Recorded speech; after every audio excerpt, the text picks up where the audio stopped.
মুহূৰ্তত লৈ আহিছে এক দুখজনক খবৰ। ৰাজ্যত পুনৰ হাতী মানুহৰ সংঘাত। কচুৱাত বনৰীয়া হাতীৰ আক্ৰমণত মৃত্যু 2জনৰ, আহত কেইবাজনো। কচুৱাৰ কান্দাপাৰা আৰু ৰাঙলু বস্তিত প্ৰতিনিশা বনৰীয়া হাতীৰ আক্ৰমণ। হাতীৰ আক্ৰমণত এগৰাকী মহিলা সহ 2জনৰ মৃত্যু হয়। চাহাজুদ্দিন আৰু হনুফা খাতুন নামৰ এগৰাকী মহিলাৰ হাতীৰ আক্ৰমণত মৃত্যু ঘটে।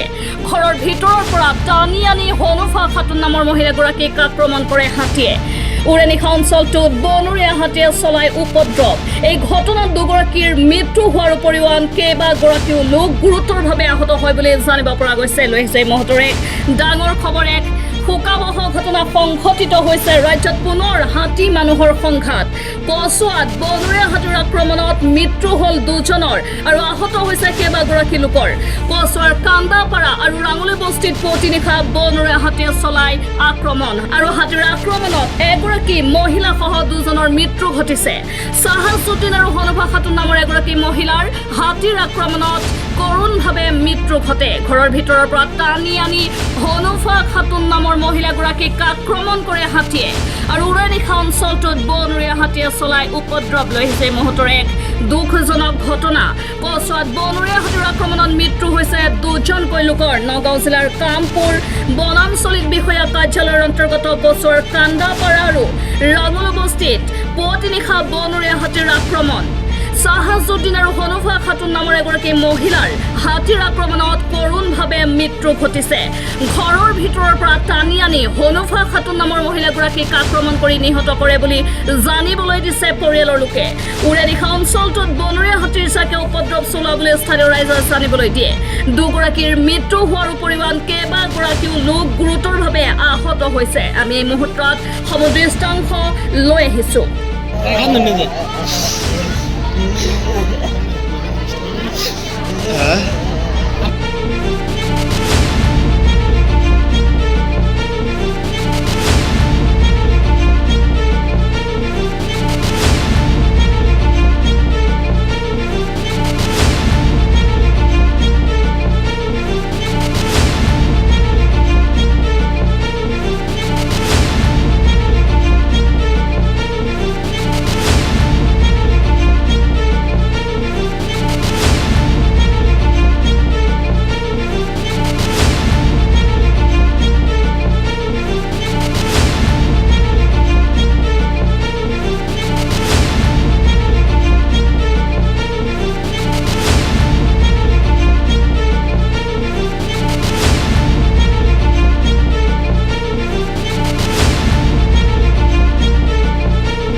বনৰীয়া হাতী এজাক আহিছিলে, আহি পেলাই এই ঘৰ মানে বাউণ্ডাৰী বেৰ আছিলে, দৰজা চৰজা ভাঙি পেলাই এই ঘৰৰ পৰা ওলাই পেলাই এজন মাইকী মানুহ ইয়াত মাৰিছে। পিছত আমি ৰাইজ ওচৰ চুবুৰীয়া ৰাইজ আহি পেলাই মানে হাতীটো খেদালোঁ। মানুহটো ইয়াৰ পৰা মাৰি পেলাই একদম ৰাস্তাত লৈ গ'ল। আজি ৰাতিপুৱা প্ৰায় 4টা বজাত বনৰীয়া হাতী বহুত তাণ্ডৱ চলাইছে এইখন গাঁৱত। গোটেই ৰাতি মানুহৰ অসুবিধা হৈছে। তাৰপিছত ফৰেষ্টৰ ওচৰত কল কৰিছে, তথাপিও ফৰেষ্টে কল ৰিচিভ কৰা নাই। এতিয়া ৰাতিপুৱা এইফালে আহি এতিয়া ঘৰৰ ভিতৰৰ পৰা মানুহজনক ধৰি লৈ গ'লে, এতিয়া বাউণ্ডাৰী ভাঙি ঘৰৰ ভিতৰত সোমাই গ'ল। পিছত মানুহজনীক ধৰি আনি ইয়াত মাৰিছে আৰু হাতীটোৱে। এতিয়া মানুহজনে নামাজ পঢ়িবলৈ ওলাইছিলে, সেই সময়তে ইয়াৰ পৰা ধৰিলে। মানুহজনীতো গম পোৱা নাই যে হাতী আহিছে বুলি। ইয়াত বাউণ্ডাৰী ভাঙি সোমাই গ'ল। সোমাই পিছত মানুহজনীক মাৰিলে। হনুফা খাতুন তেখেতৰ। এই মানুহজনীক মাৰি থোৱাৰ পিছত আৰু সন্মুখত গৈ আৰু এজন মানুহ মাৰিছে, শ্বাহ আলী নাম মানুহজনৰ।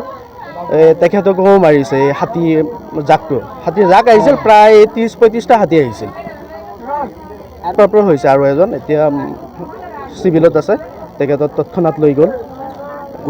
নহয়, এইটো জুৰিপাৰৰ মানুহ। তাৰপিছত তাত হ'ল ৰাঙলী বস্তিৰ মানুহ। সেই মানুহজনক যিজন মাৰিছে শ্বাহ আলী নামৰ, ৰাঙলী বস্তিৰ মানুহ। আমাৰ যিহেতু মনমান্তি ঘটনা এটা হৈছে ৰাতিৰ পৰা। বনৰীয়া হাতীয়ে গোটেই ৰাতি উৎপাত চলাইছে, কিন্তু কোনো ধৰণৰ ফৰেষ্টৰ যোগাযোগ নাই। তাৰপিছত ইয়াত দুটা ঘটনা হোৱাৰ পিছত ফৰেষ্ট আৰু 1 ঘণ্টাৰ পিছত আহিছে। আহি ইহঁতে আগতে থানা আহিছে, তাৰপিছত ফৰেষ্ট আহিছে। কিন্তু ইয়াৰ পৰা ফৰেষ্ট অফিচটো বেছি দূৰত নহয়, ইয়াৰ পৰা বেছি নহ'লে 1.5 কিলোমিটাৰমান হ'ব। আৰু মোৰ বাৰ তিনিটা না 4টাৰ 20 মান আছে, 4টাৰ 20 ইয়াৰ পৰা প্ৰায় 1.5 কিলোমিটাৰমান হ'ব নেকি।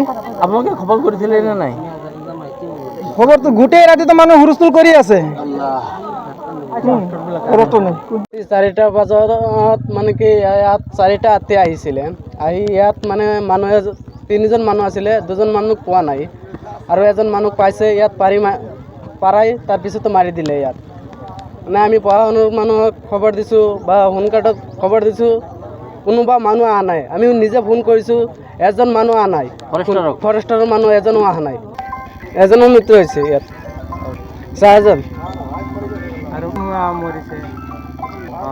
মহিলা মানুহ ইয়াতে আমাৰ ৰাঙিলি বস্তিত মৃত্যু হৈছে অলপ আগতে।